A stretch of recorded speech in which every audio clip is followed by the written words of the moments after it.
Yase share original television at the Shimamba, Mwakwaba, Emma watching, and there a June died, June Pusumia, a chat so cry, a year June more, and 30th June, then Yamiase. So I share so 51st. Edi abesi ene 30th no me gidi se ohoye meso anope me hoye pa me dedi akosia asabia asmensi Nsem A Esisi ene ye de bro original television ho eden ene esi Ghana ha de da bia ensem si Krobo ya hye ensem esi ho first day no basabasa yo ba second day endra ye de nyame asese bibia koto tote na cool heads prevail Ghana is the only country ye want to know ye de nyame ase ene me ne wo kasa efa electricity prepaid meters omode ebobo afie nim fie mu Ghana ha nyina ye koso na so ene me de wo ko eastern region Krobo na say manya Krobo district ni mu ye ko hwe eden na esinti a ohonko ade omukọ a omode asojafo na edi omati se omunko install prepaid meters no ede amomo ede na timemufo so ka se omo won krata bi kire se omo de omo no omo ntia electricity kura bi mu da wo memu efise akoso mo dam no omo asase so na esi me bi sa o na obi aka se ejapade wo memu esi da asase so aga na be den etumpo ene be ka ni nyina ho asem wo Nsem A Esisi so ye ntwa ye ho ne ye mbra ye ba ye ne mpanyfo a ensem yi form ho ebedi nkita ho wo Nsem A Esisi so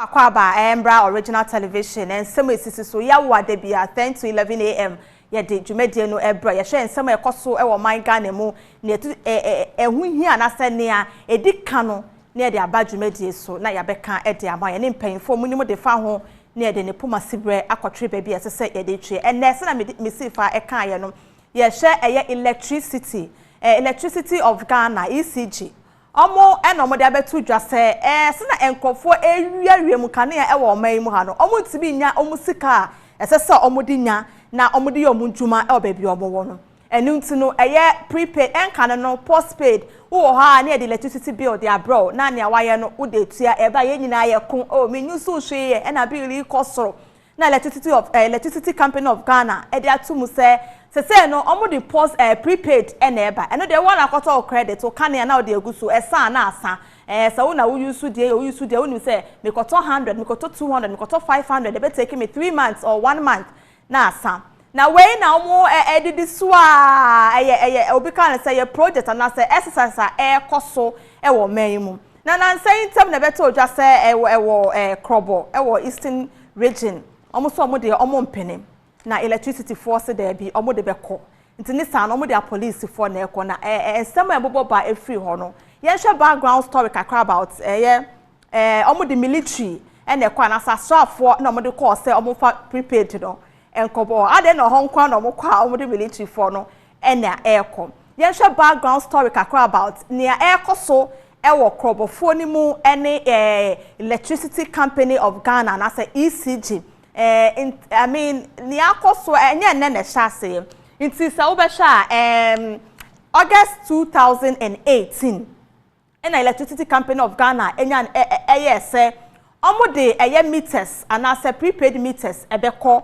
sa area ho meche manya Krobo municipality ana se district ho ni nyina no ekura ho do ho ni nyina no na timamufo no entua enyemu kanea enti no omo say electricity for na ekwakoje omo bill na ede ntokwasem se da bi nananom anasa nananom atankonwa wo ho no kire se ye Kwame Nkrumah ye first president of this country wenya ne ba bi ko ono ede nkrata bi ba se esa ne emwa ye oman no anasa Krobo for no ede aboa electricity company anasa abasa aseso na akoso modam ni sininti no after 50 years no omo ntua electricity tom do mo use ni free na electricity fund say there bibia asa anya den eni ho nti 2018 no mo yese ombeko na no na trigger route nti youth especially e work krom ho Krobo communities ahodo na o ni nyina no ene eye electricity for esi pa ene ye prepare omo pa na entokwa na eni asem ene no etu ebetwaye enti ye wo mu saa na 2019 ahemfo a ewo ho press conference ede betu dwa say can't pay won't pay just say electricity there omuntua bi ewo oman mu ha omo kyeremu a ebo na ECG ede mu omo no ewo sorododo eni nti no omo a ya sure omo boss anya de ombetu electricity na de bill ba na osa de bill akese na ebro omo ntanya de ombo ye den omo betu a enti ahemfo yi eye 4 divisional chiefs a ewo manya Krobo na omo de etu dwa say omo entua sa eye electricity bill no eno 2019 na omo ye no can't pay won't pay just say yentimi ntua ade ne kran so yentua bill bia emfa ho show next slide. Okay, it's December 8, 2021 and electricity for no so say okay se mu ntua de a na kane an kwa ye betwam afimu communities ahodo no kra e de amomo it's ho no omo disconnect bebre communities ni bebre eno so e de kese entokwa ne ye mpene ne ekeka ho ene timamufo ne especially mabru na e wo ho no youth no omo timi call mo offices that is enya asem ketwa e wo ho inti sa issue we obi ka say a linger on fiti 2014 na de ba 2017 2018 ebesi ene inti eye June 14th 2022 in June imo a ena podi ECT for said there be still sika say yenya efri omo ho no yentimi enya omo so mu ntua inti omo fa eye asrafo be ye say 50 edionum ena omo de ekọ house to house ena ye ba ho a ne asojafo ne kaya ho no mu kita omu tu a utime ne obi eso sojafo enu nti omo de eye sojafo ekọ ye no kra no youth for na say resident ne wo ho no e bi resist say there be omo mpre it na say ho na say ye show ho yie na enu achi na parliament e di betu dwa mrahye bedwani a owo eye lower manya Krobo ewo eye ho no de koto mrahye bedwamu say ni electricity for ye ne de omo no omo enya adwene efi say Ghana ha ba bia ni ho asomo de prepaid kobo a asrafo edi omachi na ye de na ni community na say ni constituency ena some de electricity ni kobo na say prepaid meters no kobo efia hodu ewo ho na omode eye asrafo enti ese Ghana mrahye bedwam ejina so no oka bibia den de fa ho enti no ena ma eye the second deputy speaker of parliament ejina mrahye bedwam anemu esi su say immediately no ese omoma electricity for na say Ministry of Defense enhye say asrafo no omo endi electricity workers for no enko installing prepaid meters no defense and a soldier for no showmase into parliament de directive no ekoye sometime last week Friday and na omode koye but me no ka say nei entia yenya ne say directive na aba no kra no still ukọ Krobo communities ahodo na ewo ho na still a soldier for no edi ECG workers for nechi ene de omukọ efiefia hodu ewo mu ene omonko install prepaid meters no adena parliament ama directive na Ministry of Defense entimi communicate ema ECG na ema ECG so en stop here ene ebe fa ne nyina out ewo dwumedi ase na yenhye ene meters a omode ekọ Krobo district no according to ECG no almost somebody 50,000 meters na eko okay so customers are almost expect say timi amo meters no about 50,000 customers no almost just residential and non-residential ni nyina no timi di meters yi akobobo ho e di amo ye prepaid meters no eno the one akoto light ni guso eno ti say one akoto enguso a na woda eye esum chemu about 20% 20% customers are ewo ho na tua electricity the same total percentage no saying and 20% per and etua bill no and etua electricity ewo ho and maybe sending nyina ho asem ewa ha say na lastly no almost say the entire Krobo district no connected to the national grid electricity no say community bia ewo Krobo land no and say Krobo district no omo eka eye omo won kane wo ho na enso dodo na entua 20% pe ena etua se omo sikasam a omo nya free ho no esa intene no ye din kita ho krata be na eda ho a omo kire se krata da ho ntina ni kwan so omo tua electricity na electricity for no so no bill no omo de komo omo no timemufo ni bi se bill ne wo so dodo ne am omo use gadget omo use no nya gadget bi a ese outrageous bill a electricity for no e de ebrom intine ye ma background information as to nia esisi e wo ho a ene ya bedu bebe ye du a ese say electricity for e de asra for anasa soldier for ene call house to house anasa efia hodo a e wo Krobo district no na omode eko iti I mean omo ko ye visuals ni bi emra soldier for no ne workers ni bi e ko se omode prepaid meters na ko bobo ho no last 2 weeks and a visuals and I say videos a hold on every apa so when we show screen so a who are soldier for dey be obeko bi omutuo e ka omo ho so na obi kan some central ni pia ne camera and I say ne recorder ekita no a soldier for ni about 50 soldiers and na omo assign omo to the various houses prepaid meters no e bi na ebo ho nti we no ukwa no akoto wo credit na o dey abegu so ahia abetimi atobia no na etimi take the number of days ebetimi aye aha nti asojafo ni bi na wo hu se omu gina ho no nti se soja ni gina na etuo mienu gina ho no kaso the prepaid bebo ho a utibe mu ni o de kaso ma no emfa ma wo na timemufo no se da bi da omo mpene se omema asojafo no de eye meters no abebo ho nti ye hye ni mu se ye ni ohene a owo eye simple ene no ebekasa manya Krobo anase manya akromase ene no bedi nkita ho afa ho ene no bedi nkita ho afa ho eno ye nya nti ese meeting bi high powered meeting bi ekoso between ahemfu na ewo ho no ene district security agencies na ewo no enya meeting bi ekoso endra meeting no ekosi sen ene ebehwe anim so ohen no betimi ne yen edi ahemfu ni bi na ekoye no ba ko wo betimi ene edi nkita ho ase afa ho ebesa ne ECG emu PR nso edi nkita ho ahwe so far exercise na kosi sen meter sen no metimi di akobo ho duration of time no time be no mo hwe anim se o metimi di prepaid meters na akobo ohe nyina nti yankọ ahoma ne so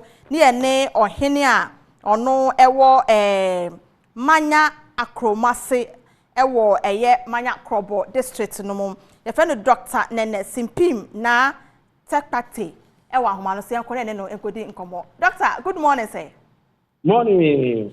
Na mpacho apomuti sen musu mu hoye na mi adom ya hoye pa ye da se wonya waje bre na ono ye di nkita ho endra ye nya nti ye se meeting bi ekoso a meeting no ahemfo wo ho ene empayinfo ECG for ene security services wo eye mo district no ehia ye ukobi na mokoye no ekosi sen mi se ye ko sa meeting no mo ye ko wo ECG office ni wa na wo bomb area ho no na de eba no se se na enra ye se soja fo no aka enra omo back ni apestati e de prepaid meters no abe bubo ho hybrid na yesusu ya internet na ye work no nti ya hu se na ade no esi tinu se soldiers na ba grounds no ye papa nti no se sadia ye kom ho na ye ko kan kire mu se omunya akuma omuto mu bo Africa kra na ye hwe se ye ni kronum nkwara no anasa youth no be kafa na afi se point ba mu na so mbetimi aba no mo aba nti na ye ko ye sa meeting no enra no nti ye ko enu susu omo adi atum omo adi atum se omo be ma sa enra no ene so omo ma be 2 days so mbe to mbo afi na sa 2 days ni ye fa kafa nte nkwara no na apart from that no enra no omo ngata say ombe pavan ade kasa kakra e wokom na obi ahu sena ethical and so na because enra the culture mu say yes Krobo for say light bill na prepaid meters no ọmụ dị ba no ọmụ tiafie into no e was say ka ọmụ mla na ka ọmụ be educate ekunu kakra na obi tiafie say enye boni bi because already no ye ni ọmụ debt dada eda ho sa debt dada no itofo slow say sa debt dada no ọmụ the better new prepaid meter no na eba no so but enra no ọmụ tiẹ say ye fan to so from 2014 ever to 2016 18 ye fan to so but from 2018 echo say 2020 no almost be my 5 years na ya atua and a new meters na eba na nkasa so no almost this kakakra bi beto so say ekire u beto almost see meter na ma na say prepaid no na say u betua na sa pensi di no ana say you na ya to ya ya ati iti bi ka chom say nyeka bofo nyina na ati ade o mu kana afi ena nya mu nyina so na mu ni na prepaid no ebe operate iti se be ya adanti na omu to omu bia omu bu afi na ka omu amma ko num eni nkwara na mbeka sa no mu educating before eni penifo ni nkwara nyina e wo so ansa na obia di atum na be ade be asu biaba because Diemi kanu say me eho na mi ko enu enye prepaid o ana say prepaid beba enye oni tina mi ko ho nra na die say ami ko he nra no say emne di police for ba ho na the problem ba ye we ekofo bi wuye e bi so omo atwatwa mu nan na sa tenu na e pese e be prevent onu poti tina mi ko ho nra no me pese ade we be sanfi na the problem fufu e be sa ba okay. Okay, it's nana mpacho omagia tumuse ombere draw apple asoja for no every na per mu meeting and dra mo koye no enra mi koye no mi bisa mu say parliament say aka omo redraw and omo ka say parliament ka wan ka direct say omo redraw but oka say omo ko country defense minister na on redraw omo iti omo wo ho no instruction bi amaye say omo fi ho and apart from that the president so assign umadi law say omo fi ho okay iti for the meantime omo juma na omo say omo beye no enu iti na omo ho okay iti semeti ase a wo say omo mamu 2 days say omo de beye asen omo de be kasa kire timemufo na wo ho no ansa omo asan ato aso actually no na mi kanu ni man ka so mo so mbetu aso be de ya mi no say ni ka so mo so omumla na omube educate klonu okay but si ana omo so omo ko anopa we omo sikum akosisi prepaid no de mi hu say omo ba the problem for na beba okay intini mi protect mi youth no na mi klonu intini ka so omo to mbo aso na ehwe kwa ebe fa so ebe solve problem no edi na mi ko all right nana yembisa u ka say enye say muntua electricity bill no mon ka say muntua but ka bia na eda ho na musuro say ana setememfo ni suro say omo de prepaid ni bebo ho a omo de begu so enya ne tie say mo say enkrata bi wo ho a kire say because of akosomo dam no e wo masase su ni ntino after 50 years eni ho kwan say mutua electricity eno no kura bi wo the thing say actually no me anta na me kata ndie me hu paper differ right but me so me dia tum say dam kesi we be fi asa so dia na say ye wo ka tabu ho a eye aban no eni say kro no asan but ye hu me hu hwi sa but enye sa intina enye onu intina all alone no say kobofo no ye tua light bill kobofo na tua light bill pa even GTG for no kwa dia to be ombe plan kware a kobofo tua light bill papa the problem eba no ye overbilling some time ago okay yes overbilling some time ago now any problem any problem no buy any and I kobofo amu tiafi okay enu na ekwe sanyema nyina di bae na meeting no empanyfo ni omukohia no ma mote ase se sa overbilling no and transfer into the new prepaid meters ana ma mote ase esa ma eti ase se sa overbilling no I didn't start here. Is it from 2014? It is almost a start time that do 2018 or something. On the year twin chain, reference, twin chain. And now, from 18 to 2020, and now 2021. And me no more say I'm best studying for 5 years. I'm a Krobo for that. But repaid meters no mudi bani there. I'm can say you the two. Yeah, this cannot be a bad to prepare meters. No. On the move my theater. Okay, Nana Pacho and Fanto, so hold on, my yenya a PR for a year ECG Tema West. No, no, na mo share almost say, and anybody in common questions now, who questions be an answer your back and 9% UTB. Pacho and Fanto, so as I did not sumame. Na mene a year PRO, edema a year electricity tema. Tema region near no ending kita home. Madam Sechiwa Mensa. Madam, good morning. Okay. Hello, good morning, madam. Hello, good morning. Okay, so Yentu Kanti, unmute your sound. Why? Hello. I have a meter. Baby, I'm on internet. Okay, kakra. Okay, yeah. Pacho, I met good morning once again. Okay. Good morning. Good morning. So. Good morning. Right. Yen share Krobo district hono. Mu exercise no. Akosi saying. Also, but though we've had some challenges. In the poor area, say the BBR possible for yes, say we move from community to community. Okay. Inti na yedru noaso. Na yedru noaso no ena yete nkase residents ni bi say omompene and they have started amassing. Inti ye call for no withdraw ye. Na emwa na ye scientist say for one of them so e de omo ho agim and they were marching to noaso. But thankfully, we didn't have any casualty. We withdrew because Sebio meters na yeba se eba be fixe, amba se eba be ko ana yeba be hwemuja ana bibisa. So as much as possible, we want to avoid any confrontation. And again, as much as possible, we keep calling for collaboration because Sebio, the prepaid meters no government policy. And na ECG so yes shall say both prepaid meters 22 years money.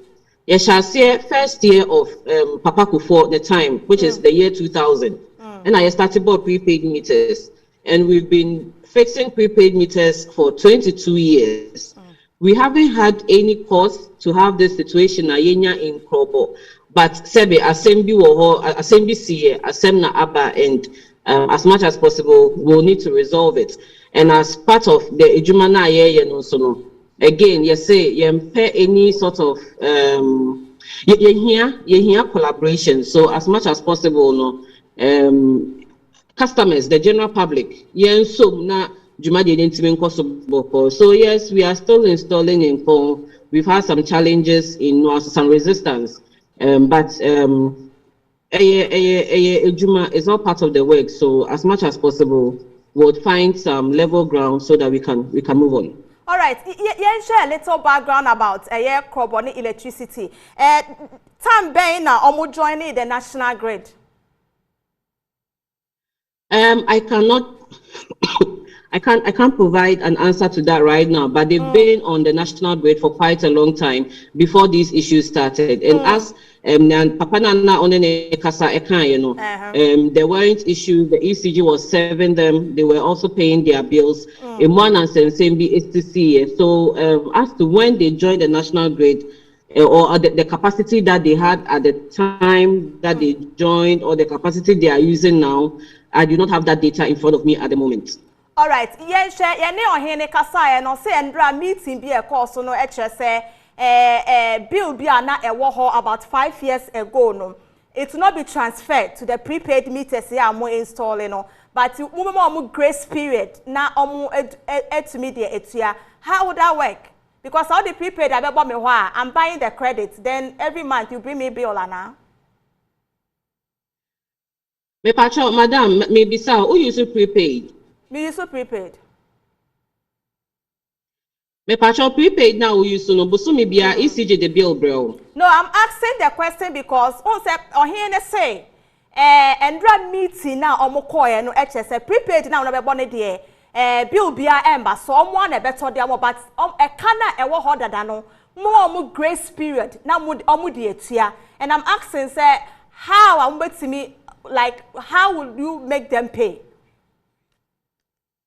Okay, so what we are saying is say sabi botom asem sika asem esro bia ne na holding and individual customer bia so no esro senia obetimi etua ne ka ebetima ba say 3 households obia de ka 5,000 obi betimi pay in one installment obi so be here 2 installments obi so be here be 6 months and 5 months and typically study ECG ejuma no say the prepaid meter ebebo ho no man Nienti a pre-installation survey no you pick technical information na asan pick commercial information into you pick some information too we na eno na ebe ma ye hu say for instance a kabi e wo meter no so na yetimi a transfer a kano onto the prepaid meter na eno no ye ma just about 4 months how the beti aka no ye hye ma just about 4 months by ye ka say your Krobo district is your Krobo district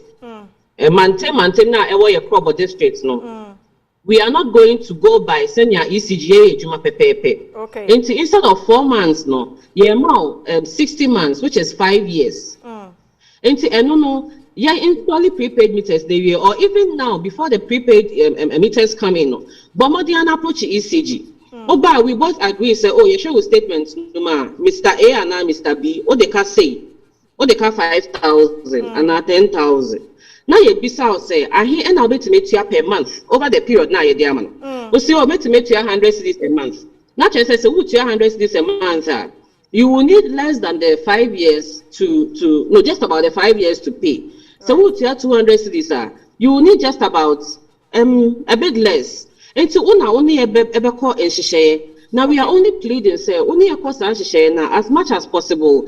Let's stick to let us commit to a share now only a bekodo. A debt management. Yen pesa ye impose, yen pesa beka say, all ye over 50,000 customers now a way districts no. Ye mamuni na e be 6 months. Okay. Now 6 months will be ambetia, will be ambetia 5,000 and there be.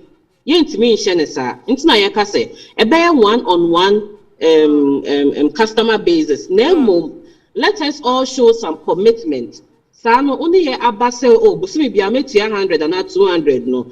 Please stick to that commitment. Say bibi intina se wunti me entia de bia my asonte and busumi bia my asonte. All right.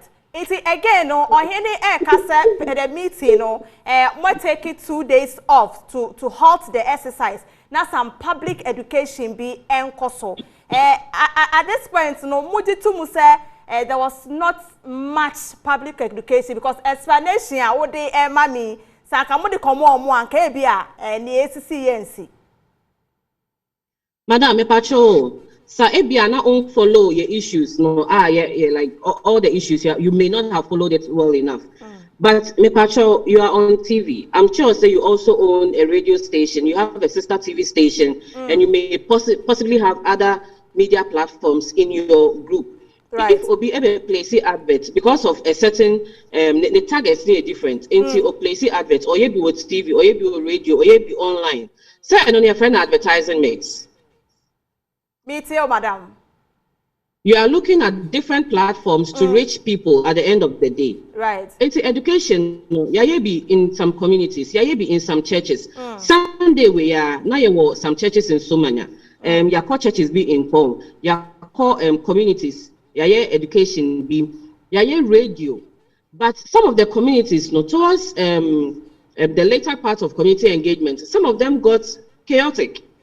Okay. Some got chaotic, and on 2 occasions we had to end the program. The police told us, now the police had to protect ECG for to ensure, there wouldn't be chaos.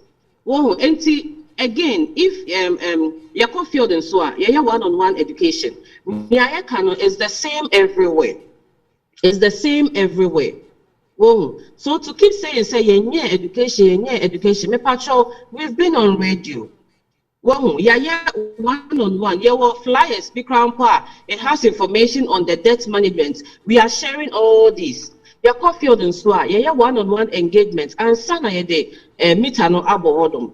All right. Yeah, run Well, back so to if they are constantly saying yeah, educational, well, we'll keep engaging. But please, the installation we have installed.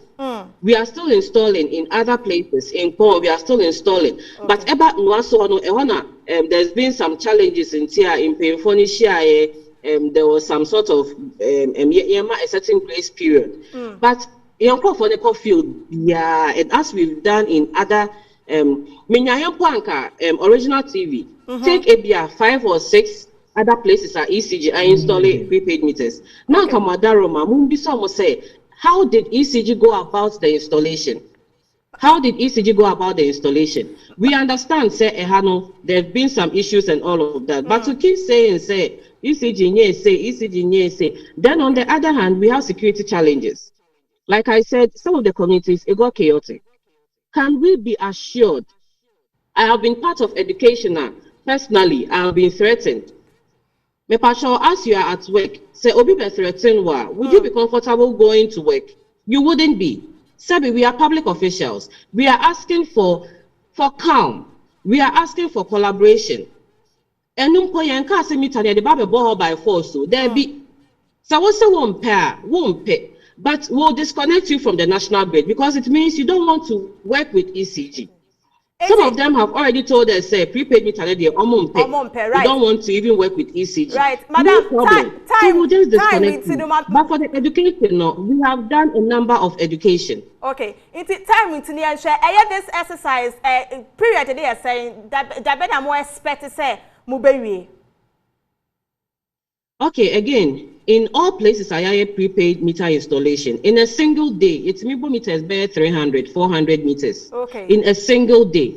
In Tianostan, we are able to make projections, say, if on average, you're about 350 and 300 meters, it means, say, in a matter of maybe 3 months, a bit more for X number. Okay. In a matter of 6 months, a bit more for X number. But area Krobo districts, no, you're starting installation. For about 2 months, now after I hit about 250 meters. 250 in about 2 months.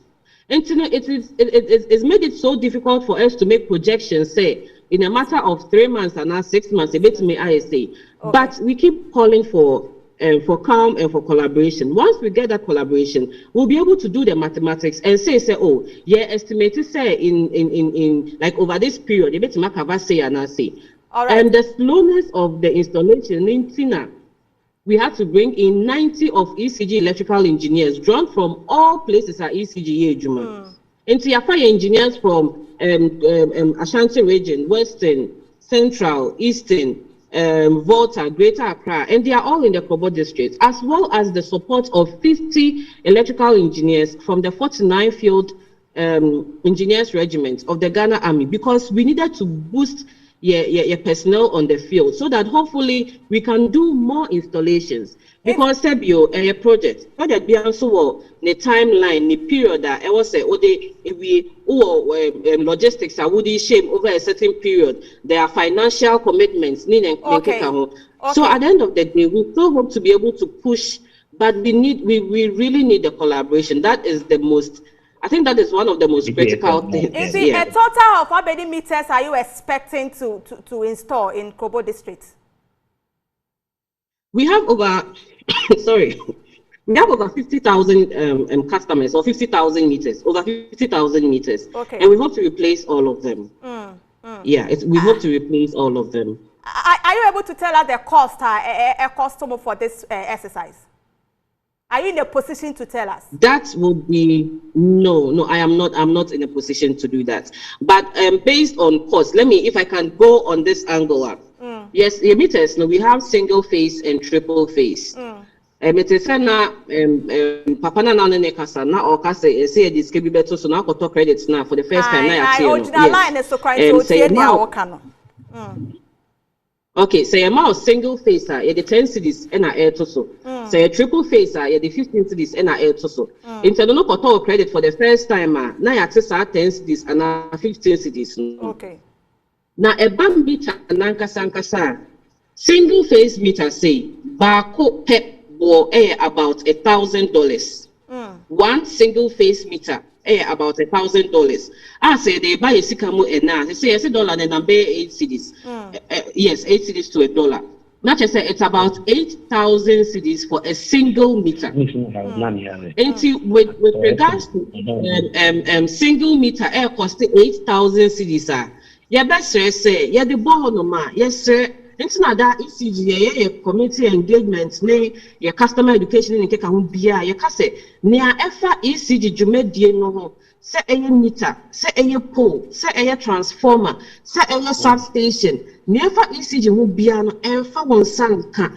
Because a bit more Basoba cause a problem to baby, but it will affect the entire network. Into this, I shut it down a bigger area to kind of say to protect life and property. Okay. Say meter and put 8,000 cities for one. You can imagine the cost of a transformer.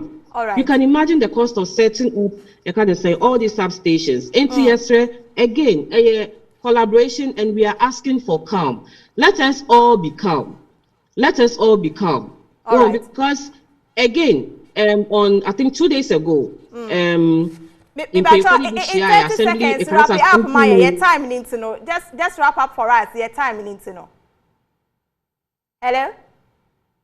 Okay, Madam Sechua Mensa, ECG Tema Regional PRO. Okay, so Madam, 30 seconds, wrap up for us. Why?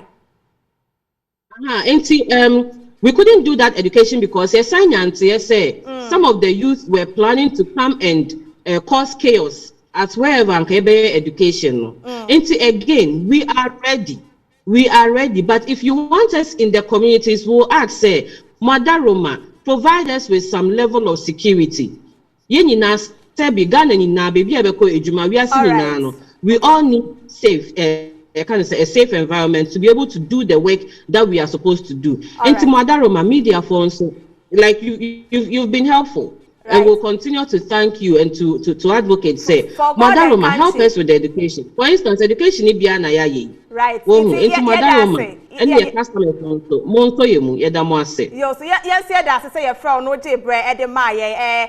Madam Sechua Mensa, PRO, ECG Tema region or no any no edi in Kitahono ewo Zoom no. Yanko line so near nene enkowie. Nene, that's all line so.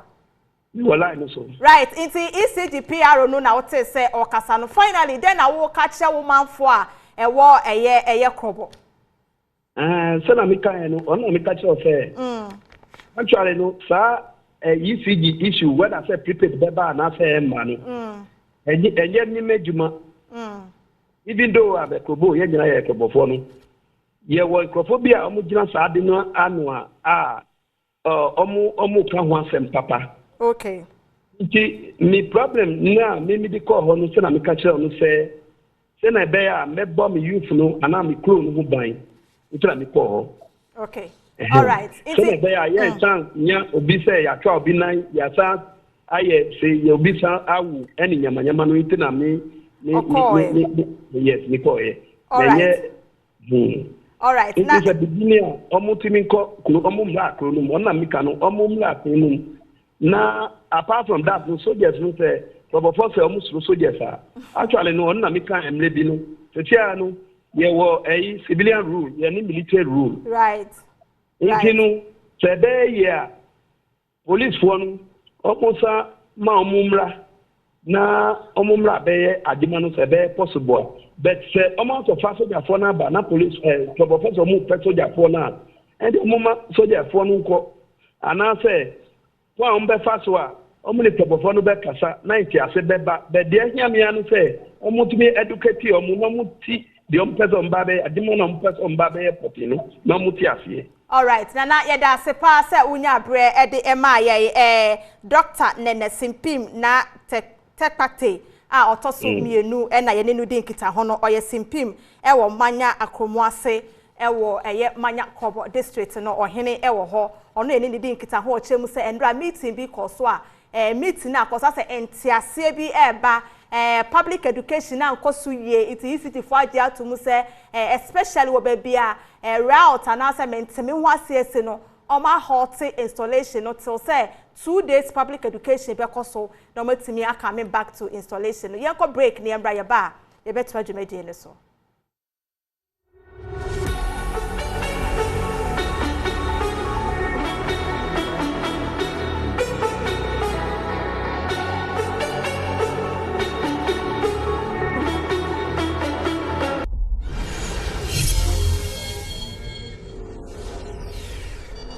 Samu akwaba sonko kwambra original television mu fanche me director na all one serese anopa we kusua ka Nsem A Esisi na ye de wakọ Krobo district ECG ni Krobo fo ni yempe electricity yempe prepaid meters ye bi ono e wo sododo ye ni ohene ba ko ho eni edi kita ho a ochema meeting bi ko so a as public education na ankoso ye o se enye somo person betua electricity no na omo ntia se kana na omo defeat 2014 na abesi ene no omo de sign be gu prepaid meters ne so e de omo ana ECG PRO so de ato aso se de bi ombe chechemu e de omo asene be omo grace period a ombetimi e di etuante ne oka se de timamufuo no ne ECG fo na se nkita ho bidie bi koso a ebe ma obi beka say cool heads will prevail and I say entiase be ye adwuma de bia meka oman Ghana ye ba akopɛ ye man we nti bibi ni a ese etimi ye ma entiase ye adwuma obi ante ne ho asese ne be ya oman no betimi etumpo ye hwe nim say ne assemblyman a owo ho no na eja one timamufo no koba omo kranda nti ne be say ne ono so kasa ne nhwe se de na esi wo ho no meeting no otumi ko bia na no ne timamufo no di nkita ho no de na timamufo no eka omate asa na so maji atumu se public education no mo be ya omema kwan ama police for no. All right, into yanko parliament rather see ye did two dwa parliament ma directive say asrafo na sa soldier for no Ministry of Defense enkoyi omu free ho ohene chiremu a ECT for said ministry for no enfa directive bia anya den enfa embro monitor omo de omo transfer directive no beba until say beba no omo kusua omaduma. Martin, good morning. Good morning, Minia. Right. Enti se parliament directive ba da ben and as a grace period ben and a directive na say adwuma. Minia say speaker ma directives via immediately unless say or no can say asema making one shall feel free abia na wotwe ana na wotwe mienu echi entisa ordinary no e can say we ya e sha se sabre no na chese we yo mu fanya adwuma no na yes ministry for no monte ana so mo sesen ma men ka say immediately na no contempt of parliament yes ya no stand say o hwe enano no kra na speaker edisa directives no eba bonten no eye prayer na speaker esusu say isane ene ekoso ko woni omanfo no susu say ebia ehu ene omuni asrafo no entemongo na esaye efiada obi timi ehu ni ebesi eye weekend na memenda ne kwasi ada nti speaker ede ohyeto so say eye defense minister enhwe na on withdraw soldier for no every Congo it no more speaker directives no necessary take effect that very moment because no person for free Congo ho as we ba asa na esi na watwe we mu na so entiete say ama society e hwe ni mu say na dey sa aswafo mienu eye defense energy and so mbetu na se bedwam na omudi ntimu ba yenti a omudi asrafo akogoro ene yenti a omokobobo prepaid dia na energy for ECD for the energy for Nsem yemeji ntimu mfisa aswafo bio ti e hwe ni mu so ma bepi mu dia. Okay, Martin, yada say Martin kwabena hwe ye nam sini o mrahye bedwemu ono na bibie si o mrahye bedwemu a oboye nkomo anase oboye amane efi ho edebe ono na ye bisa no say directive for yes speaker second deputy speaker editu dwa no last week Friday and then Thursday almost a week ye hu directive no enti akosi sen ode nchemu aba ye nhwe se betimi ni assemblyman no akasa ansa na ye mre ni ntino ye de akọ MP enso ye se betimi na akan manya ntie se ye frɛ na ne line ko batonfa honorable MP for Lower Manya Krobo Mr. Fauline no na we udim se ene ye be frɛ ni eni wedi nkita ho wa na akoka o mra hye bedwam ena speaker ema directive no ye frɛ waje pinese on ye be kasa nti ye sɛ ye guso afrɛ Fauline no na ye ne wo endi nkita ho guso ahwe Nsem A Esisi ewo original television so ene ye hye ECG versus Krobo for menteme ho ase aba asrafo amodo omo install ana omode prepaid meters ekobobo afia hodo e wo ho no timemofo se omo mpene ema omo mfa asrafo ne ba ebiem so no eka bi eda ho no na omo mpese omo betua ba ECG se omo be spread e ka no e de amamo yenkola ane so ne ne assemblyman no enkasa ora alright so ora Raymond ye assemblyman ewo eye Manya Krobo good morning sir. Morning. Bacha to saying Yamanado. All right, inti ECG, money ECG for issues. See, minimum as assemblyman no, or when youth no na say young guys no, we no mudin kita ho. And then on hini ba kwani akasa say meeting because wa ECG say omo be public education more intensify public education for 2 days and so much so. Boys neti no say no musom. Anapawi. Na. Menya NTSA. And now after the public announcement. We also gathered the Obiamompene. I can, even though, yes, I can say Obiamawia and I say almost see the income phone. Then, the way a binimusu so a thing we move, a year, the blood use, a day, maintain more and say bad. The cow, the only solution is a prepaid. Solution to that is a more prepaid. They believe that a bank didn't come out boldly say they were cancelled or delta or postpaid. Okay. And then they are about can be say ya. Like I mean, who is a assume kaka. But Nagasa and a many on him and be call a secretary call ECG office, a commander. Okay. Now, if I could say command so the phone more on my normal Kasai. And almost my 2 days if I get public announcement. The buyer almost a year, I don't know what the important one community for almost theater and say almost I don't know who almost theater. You see me saying, me call who has prepaid me down. That's a credit in the sound was one. Many way. How do I load it? I don't know have a problem. Okay. You there's idea. You better call. This is the phone I catch up say. Oh my type. Now you say for your announcement. And now say it's yes it's me. The other easy for us idea. Among us more boy in any announcement. It's a no I be start here. And some it say almost a bobo. See I make us say someone and take one some more approach. Come about the community more. All right. Enti me no ka say there as a calm about ho kakra. Say na o ka calm there me sure say calm there ni. Say na o calm there me sure say side there. Cause you see here ka say omo ba there's omo ba too. They say me more the community more the latter part of the community. Right. And the latter part of the community is close to the ECG office. Right. And I say, "Oh my Bob, up, oh my number." Me approach you, and for now, no. Me no go kasaka and say, "Hey, the moko and moonlight," because we need me our man of power. Okay.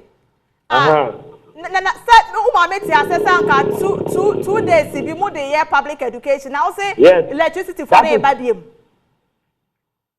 See me very well. They make catching like I say, Monday a starting program. I'm starting installation. And I put them by. And I have found me first ECG any military men and they got to the castle. Because the almost near mana more than banasino. Mama 1 day. Okay. 1 day it's my publication. Just go back to the ECG. I say, okay, that yeah, person will be look a boy. no mu use of ban no fanya announcement e mine omo president no a na omo announcement no eno na no power yet say omo abo am ho ano a omo ba the side of the ECG office and as you see no ka say ECG office so the sponsor kwan dey go no any police for dey go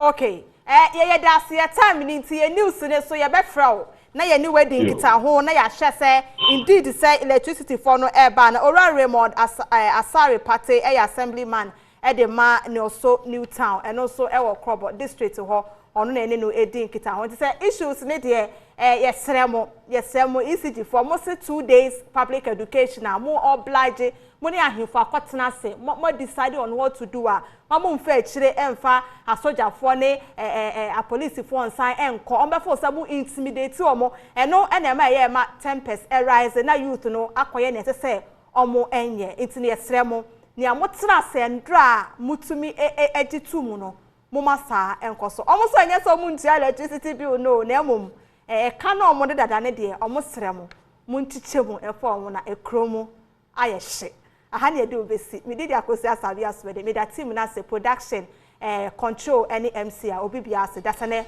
e be se hia e original television bye bye